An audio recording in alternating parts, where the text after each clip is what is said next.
Non, tout est creepy sur cette chaîne. Alt 36. C'est Alt pour alternatif ou quelque chose. Attends, Roland, je viens de voir un titre. Accrochez un peu là. L'iceberg abyssal de Jésus-Christ. Salut tout le monde et bienvenue dans cette nouvelle sélection thématique de l'impossible. Aujourd'hui, Ah, brother, nous avons la même... non, pas tant quand même. Ouf.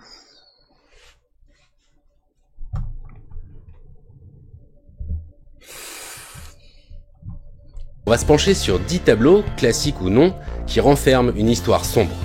Alors j'essaie de vous choisir des tableaux qui ne livrent pas directement leurs secrets, mais dont il faut connaître soit le contexte historique, soit la biographie de l'auteur, pour en goûter toute la portée symbolique. Alors je vous invite à me suivre dans ce musée virtuel de l'étrange. Le Minotaure, George Frederick Watts. Alors pour ce premier tableau, on va avoir un problème, c'est que j'adore la figure mythologique du Minotaure, que j'adore le peintre qui a fait ce tableau, mais que je ne suis pas fan de ce qu'il incarne. Explication. Cette magnifique toile fut peinte par George Frederick Watts en 1885. Okay. Elle représente la figure iconique du Minotaure. La mythologie grecque raconte que chaque année, 7 jeunes hommes et 7 jeunes femmes étaient envoyés en sacrifice à l'homme à tête de taureau. Quoi? Un sacrifice de masse au Minotaure. Le bateau qui Il les mangeait, il faisait quoi? emmenait les malheureux Non, en fait, j'ai pas envie de savoir. partait d'Athènes et finissait sa funeste traversée sur l'île de Crète. Dans ce tableau, Si on dit que ça fait 900 000 ans qu'on est là, forcément, il y avait sûrement des malformations comme ça aussi, hein. Il y a quelqu'un qui a sûrement baisé avec une vache et créé un Minotaure. Il y a des trucs fucked up dans ce monde, c'est obligé que c'est vrai, bro. le Minotaure est sur un parapet qui surplombe son labyrinthe et il guette hébété le nouvel arrivage de sacrifiés. Le tableau est frappant en lui-même par le point de vue qu'il offre et par la maîtrise de Vous dites ça, mais me semble qu'on avait un commun unique là, il y a 2 minutes. Là, on me parle de impossible. Watts. Mais cette œuvre fut réalisée en une nuit par l'artiste après la lecture d'une tribune parue la veille dans le Pall Mall Gazette intitulée « Le sacrifice des vierges de la Babylone moderne ». Cet article évoque le scandale de la prostitution infantile dans les bas-fonds de la ville de Londres. Dans son enquête, le journaliste William Stead parle des notables qui exploitent l'innocence et la misère de la jeunesse londonienne. À leur propos, il aura ces phrases effrayantes. L'appétit du Minotaure de Londres est insatiable. Si les filles du peuple doivent être servies comme des friandises offertes à la passion des riches, laissez-les au moins atteindre un âge où elles peuvent comprendre la nature du sacrifice qu'elles sont invitées à faire. En jeu, la limite d'âge de consentement sexuel des adolescents anglais, qui cette année-là passera de 13 ans à 16 ans. Habitués à faire passer des messages moraux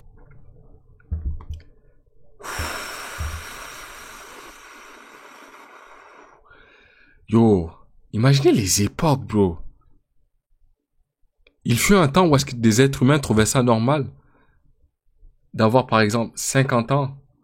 Tu maries quelqu'un de 12 ans dans le plus grand des... Yo, what? Et on dit qu'on passe de 13 ans à 16 ans. Pour eux, c'était, noble, tu vois. Maintenant, on a passé ça de 16 à 18, n'est-ce pas? Maintenant, il y a des gens qui veulent vraiment passer de 18 à 20. Ben, en tout cas, au site, c'est déjà passé 18 à 21. This is insane. This is crazy. Dans sa peinture, Watts va représenter son Minotaure affamé et sexué, en référence à cet article. Dans le poing du monstre, un oiseau écrasé symbolise l'innocence et la pureté de la jeunesse, étouffée par la bestialité et la luxure. Watts expliquera plus tard que son but avec cette peinture avait été de tenir le bestial et le brutal jusqu'à l'exécration. Mission accomplie, George Frederick. En mixant un problème de société aussi grave que ça avec une figure mythologique aussi puissante, il confère à son propos une dimension inégale. Damn. Ok. On va maintenant... Attends, récemment, il y a un mec qui a loué tout Disney. Yo! C'est vrai! Attends, qu'est-ce qui s'est passé avec ça? Puis c'était en France, non? Oh my God! Nasty, nasty work! Oh my God! Et Disney ont accepté. Man. Man. This is insane. Annulé. On parlait d'une toile pas très connue, d'un peintre très connu, j'ai nommé Edvard Munch. Mais juste le culot de faire l'offre. Munch fut un peintre et graveur expressionniste norvégien. Il fut un précurseur mais aussi un personnage tourmenté, souvent en proie à des crises nerveuses et des accès de dépression. C'est à Munch que l'on doit le célébrissime tableau Le Cri, qui montre un individu criant son angoisse existentielle à un spectateur peu habitué à une telle représentation si directe et dérangeante. Mais c'est un autre tableau du maître qui va retenir notre attention. Le Meurtrier est un tableau de 1910 peint par Munch alors qu'il s'intéresse à l'époque à l'archétype du monstre. Et c'est un fait divers sanglant qui va marquer très fortement les esprits norvégiens que va retenir l'artiste pour représenter la terreur et la monstruosité. Christopher Nielsen Svartbækken fut un criminel qui assassina à coups de hache un jeune de 19 ans alors qu'il rentrait chez lui sur une route de campagne. Cet acte atroce couronne une vie de méfaits pour Svartbækken qui aura passé 41 années de sa vie en prison. Condamné à mort pour le meurtre du jeune homme, le criminel sera décapité à la hache sur le lieu même de son crime devant 2500 témoins. Il confessa son meurtre quelques minutes avant sa mort. Comme le voulait la tradition norvégienne, son cercueil n'eut pas l'honneur de passer sous le porche du cimetière, mais fut hissé au-dessus d'un des murs d'enceinte et enterré à l'écart des autres tombes. Le tableau qu'en fit Munch est particulièrement saisissant et inquiétant. Le tueur masqué marche vers nous et semble directement nous en vouloir. Alors pour ce tableau, j'ai une petite théorie particulière, c'est que le Meurtrier de Munch pourrait être le vis-à-vis du tableau du Cri. C'est un peu comme un chant contre chant du bad Oh, wow. Ok. trip. Bien joué, mec. Mais imagine, t'es là, tu marches tranquillement, et puis hop, ta tête, elle déboule à terre, et voilà, GG, c'était mort. C'est effrayant. La prochaine œuvre est sans doute la plus connue de toute la sélection, mais son histoire est moins connue que le Sélection naturelle. It's crazy. That's fucked up. tableau lui-même. Cette célébrissime toile est signée Théodore Géricault. À 27 ans, le peintre est prêt à signer son premier chef-d'œuvre. Il va donc s'atteler à la réalisation de ce tableau intitulé Le radeau de la... Mais au moins, ouais, auparavant, c'était la loi du talion, hein. C'est œil pour œil, dent pour dent, hein. T'as pas vu, ils l'ont donné le même sort. Non seulement t'es allé en prison, mais avant de mourir, viens, on te découpe à la hache. Méduse. Il représente 13 hommes, en proie à la folie et au désespoir, qui errent sur un radeau de fortune alors que pointe au loin le navire qui va les secourir. Le premier titre provisoire de ce gigantesque tableau de 5 mètres par 7 fut d'abord Scène d'un naufrage. Mais c'est en reliant plus précisément son tableau à un drame précis et réel que le peintre va accéder à une renommée retentissante. Derrière le talent se cache donc une tragédie sordide. Le 2 juillet 1816, la frégate Méduse s'échoue sur un banc de sable au large des côtes de l'actuelle Mauritanie. 147 personnes tentent de survivre à la surface de l'eau sur un radeau de fortune. Ah ouais, Seuls une Titanic, quinzaine hein. d'entre eux seront secourus 15 jours plus tard. Les survivants ont enduré la faim, la peur, la folie et même le cannibalisme. En plus d'un drame humain, c'est aussi un scandale d'État, car le capitaine de la frégate, qu'on jugea plus tard incompétent, avait été nommé par une monarchie restaurée depuis peu. Avec un tel sujet, Géricault est sûr de faire parler de lui et de son art. Mais outre le coup de pub qu'il s'offre, le peintre devient obsédé par le tableau et le sujet qu'il représente. Déjà, il adopte un mode de vie monastique. Le silence total doit régner dans l'atelier pour favoriser la concentration. Il va se lancer dans de gigantesques esquisses et autres études préparatoires avant de se lancer dans le tableau final. Il fait également poser des amis peintres, et notamment Eugène Delacroix. Il convaincra même 2 survivants du naufrage de poser pour son tableau. Géricault s'attelle ensuite à construire des modèles réduits du radeau pour être le plus réaliste et le plus fidèle possible. Il ira même jusqu'à se rendre dans des hôpitaux puis des morgues pour pouvoir représenter la teinte exacte de la peau des cadavres et la couleur de leurs yeux vitreux. Yo! Évidemment, lorsqu'il est présenté au salon de 1819, le tableau fait scandale et trouve autant de détracteurs que d'ardents défenseurs. Le radeau de la Méduse est considéré comme un des tableaux majeurs du romantisme. Malheureusement, le tableau pose un problème de conservation car il a été... Ah, lui, il était à fond dans son art, hein? Ah ouais, si c'est pour représenter la mort, autant la voir d'abord pour pouvoir la repeinturer. réalisé avec une technique au plomb et donc il s'assombrit inéluctablement. Les amants. L'artiste suivant dont nous allons parler n'est autre que le grand René Magritte. Et c'est sur un tableau qu'il a peint Littéralement. l'année de ses 30 ans que nous allons nous arrêter. Tu vois, il y avait déjà la drill à l'époque, sauf que là-bas, fallait être, tu vois, peindre, tout ça. Maintenant, c'est toutes les guns. Les Amants est une huile sur toile de 1928 qui représente un homme et une femme qui s'embrassent sur la bouche, mais dont les têtes sont recouvertes par un drap blanc. Il est d'ailleurs intéressant de noter que ce tableau est le premier d'une série de 4, tous peints la même année et qui portent le même nom. Sur Les Amants numéro 2, on contemple le même couple, mais qui cette fois ne s'embrasse plus. Dans le 3e tableau, ils ne sont plus recouverts d'un drap, mais l'homme a la tête qui Peut-être il est tout nu, on sait pas. flotte dans les airs. Enfin, sur Les Amants 4, il embrasse la femme alors que sa tête tient seule dans le vide. Cette figure du drap blanc se retrouve également dans 2 autres œuvres du peintre, L'Histoire centrale et L'Invention de la vie. Les Amants est un tableau étrange et symbolique qui pourrait bien nous parler de l'amour, du caractère parfois aveugle de celui-ci et de l'asphyxie qu'il peut entraîner. Le tableau dégage à la fois une beauté touchante, celle du baiser et des amoureux, tout en nous mettant mal à l'aise par l'étouffement qu'il suscite dans notre esprit. Mais en creusant dans la biographie du peintre, on découvre un drame qui explique la représentation de ce tissu angoissant. Alors que Magritte était adolescent, sa mère se suicida par noyade dans les eaux de la Sambre. Lorsque son corps fut retrouvé, What? Wow. Crazy. Par noyade.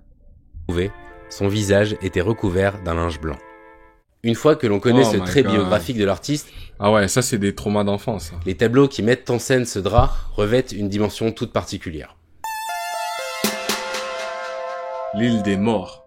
L'histoire de l'île des morts de Hans Böcklin est à la fois sombre et belle, poétique et métaphysique. Le peintre réalise d'abord pour son propre compte cette île paisible et mystérieuse qui repose au cœur des eaux. Lorsqu'il la peint en 1880, la barque et la figure qui l'amène ne sont pas présentes.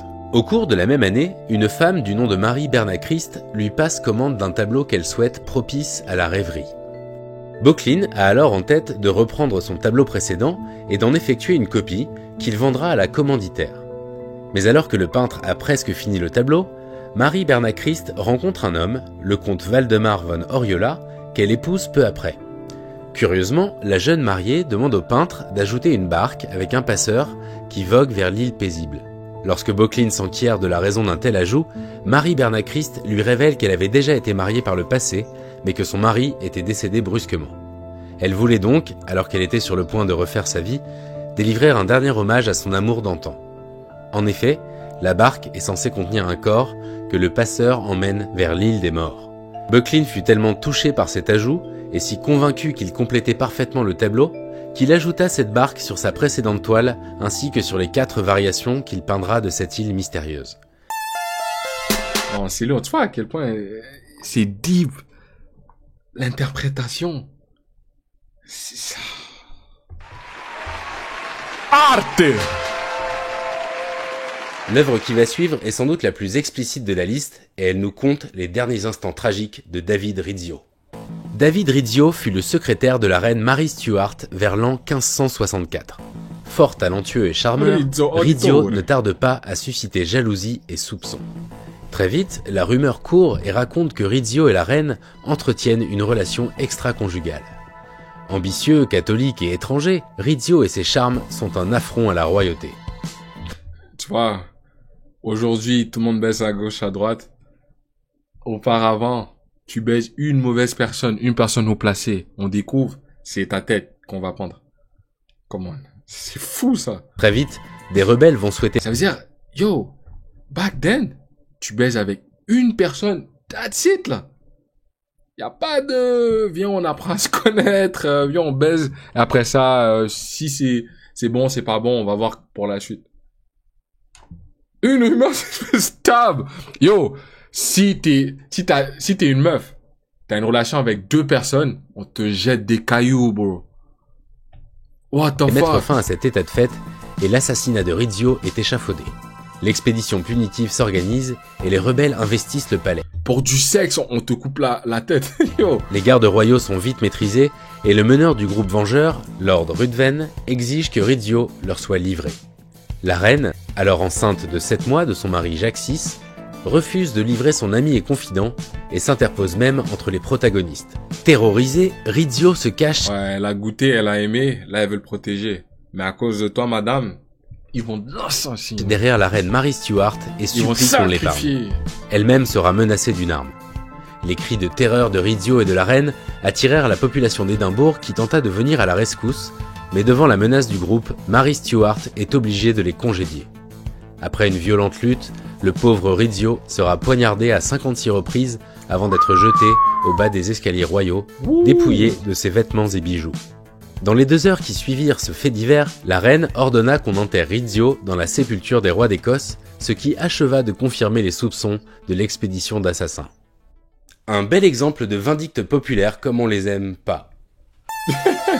56 coups de couteau, bro. Pour une paire de fesses? Non.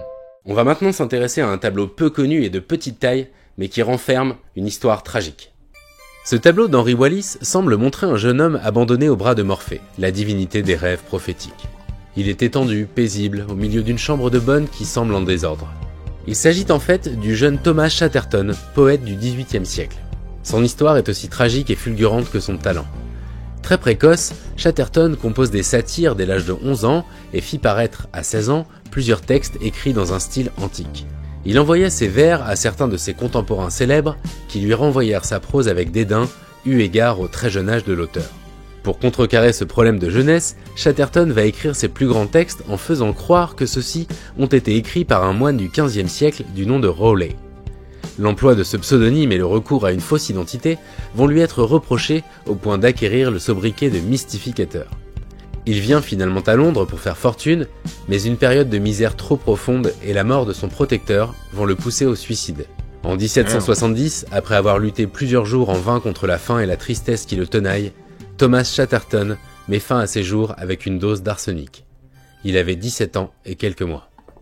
Chatterton est encore aujourd'hui le symbole incarné du génie non reconnu du poète maudit.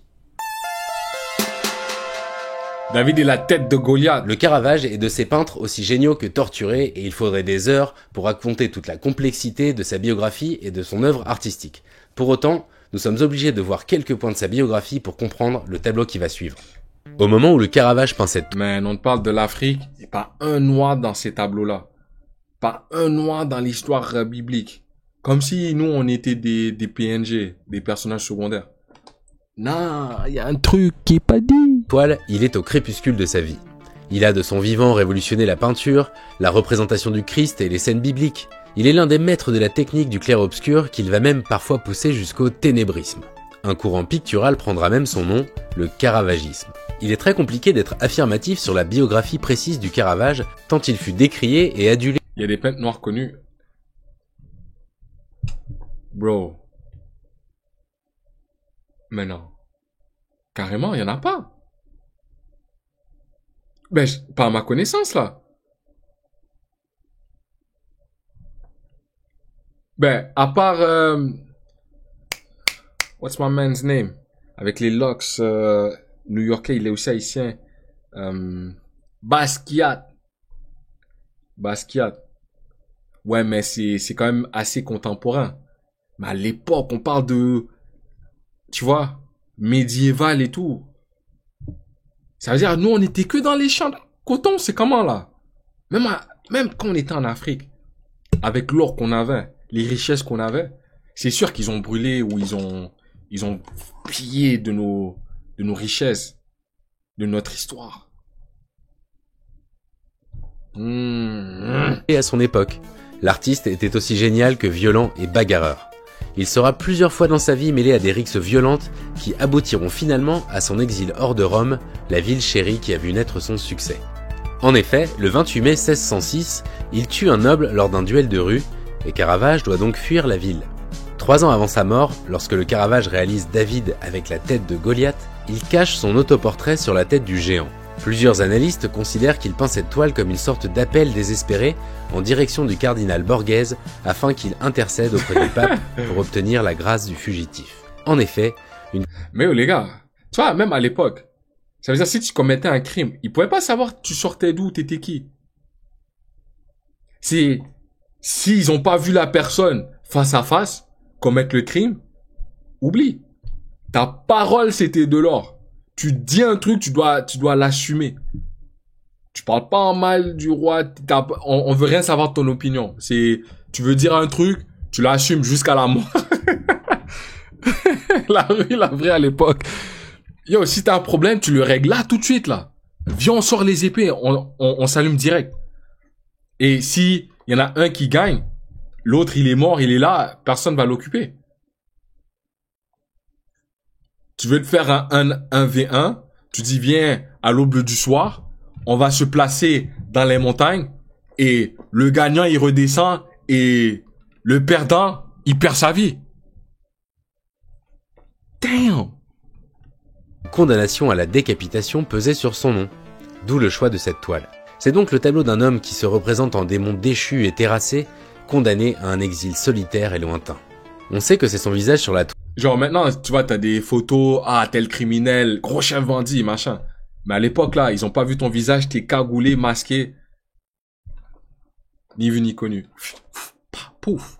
Toile, notamment grâce à la présence d'une cicatrice sur le front du monstre, obtenue là encore lors d'une rixe passée. La fin du peintre est mal connue et plusieurs critiques et chercheurs divergent sur l'issue de sa vie. On suppose qu'il est mort lors de son retour vers Rome, et la théorie la plus plausible évoque un décès consécutif à une fièvre maligne, due soit au paludisme, soit au saturnisme. On ne redécouvrira son œuvre qu'au début du XXe siècle, et beaucoup de ses toiles ont malheureusement disparu. Le Caravage reste un des maîtres éternels de la peinture, et son œuvre est à l'image de sa vie, tourmentée. Le jugement dernier. On savait s'amuser en 1498, et la prochaine œuvre est une gaudriole picturale signée Gérard David. Pour comprendre le tableau et la démarche de ce peintre flamand, il faut remonter un peu dans l'histoire et la légende.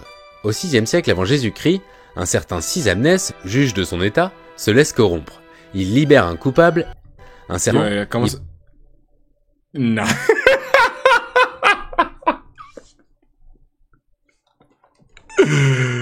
Yo! Yo, je pense que t'as cook, là.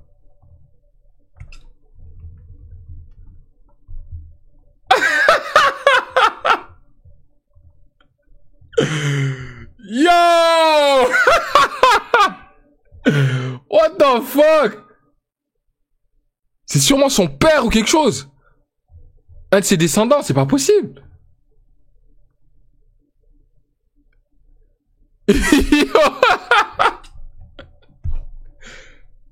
Oh! Non, ça c'est insane. Il faut remonter un peu dans l'histoire et la légende. Au VIe siècle avant Jésus-Christ, un certain Sisamnès, juge de son état, se laisse corrompre. Il libère un coupable et accepte de condamner un innocent à sa place.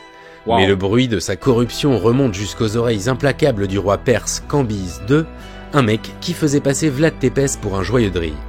Quand Cambyse II entend cela, il condamne le juge véreux à être écorché vif.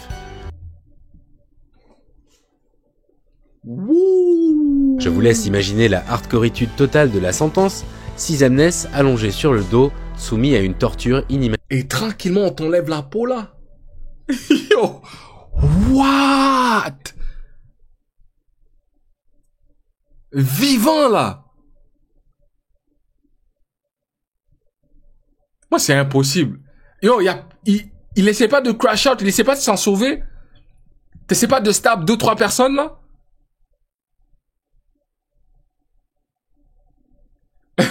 Calvi, je te jure. Imaginable. Aussi sadique qu'amateur de déco, Cambyse II suggère qu'on tende des bandes de peau pour couvrir un siège en mode cuir prestige.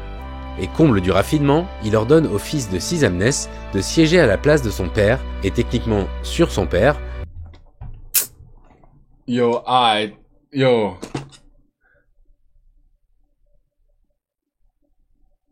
Ça veut dire, on vient de décailler ton père. On le pose sur la chaise. On te dit, viens, assis-toi. Assis-toi sur ton père, littéralement.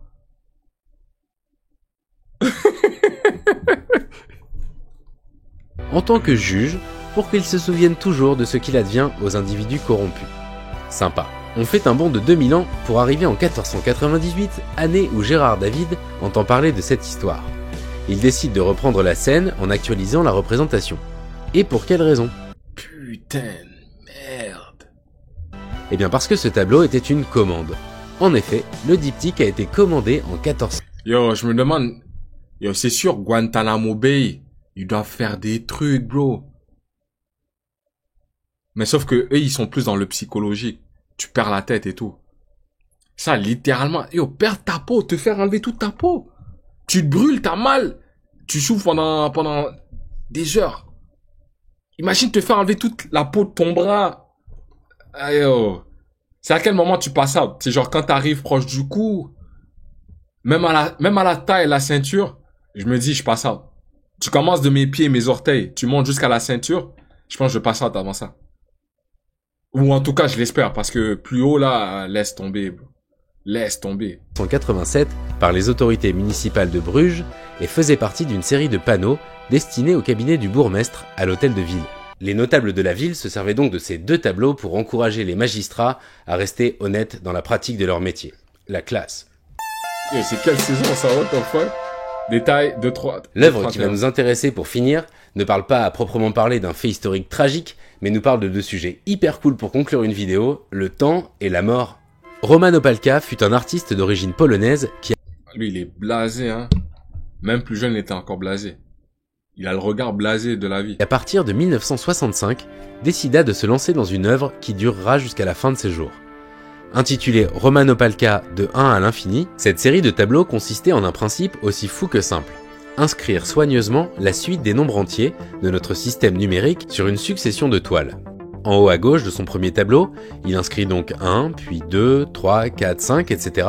sur fond noir à la peinture blanche et avec un pinceau si fin. C'est un code. Il y a un code qui est caché quelque part. Il a accès à des richesses, lui. Qu'il faut regarder le tableau de près pour pouvoir distinguer la suite de nombres. Une fois qu'il atteint le nombre 1 million, Opalka décide de faire évoluer son œuvre en ajoutant 1% de blanc au fond du tableau, afin de faire en sorte que les toiles aillent vers le blanc à mesure que son comptage métaphysique avance. L'artiste se prend également en photo entre chaque toile pour montrer le travail du temps sur son propre corps. C'est un travail monomaniaque et jusqu'au boutiste qui tend à démontrer le caractère implacable du temps sur nos vies. Opalka savait donc que son œuvre, et sa vie donc, s'arrêterait dans une fourchette de nombres précis. Le détail 231 fut son dernier tableau, et le dernier chiffre qu'il inscrivit fut 5 569 249.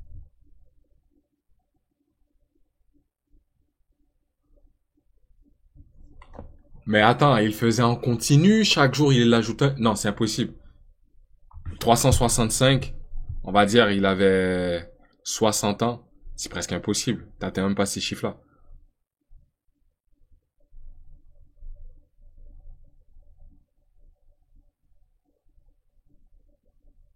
On va dire 65 ans. T'atteins pas ces chiffres-là. Yo, 5 millions de chiffres.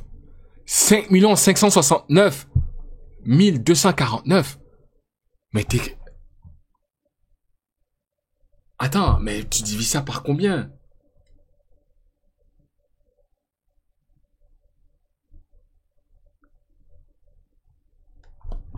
Wow, what the fuck? C'est la fin de cette vidéo, je voulais remercier tous ceux qui me suivent jusqu'à présent, et si vous me découvrez à travers cette vidéo, je vous encourage... C'est qui m'a suggéré ça? Les faits divers là sur cette chaîne, ça va être fort intéressant. Hein? Alt 236.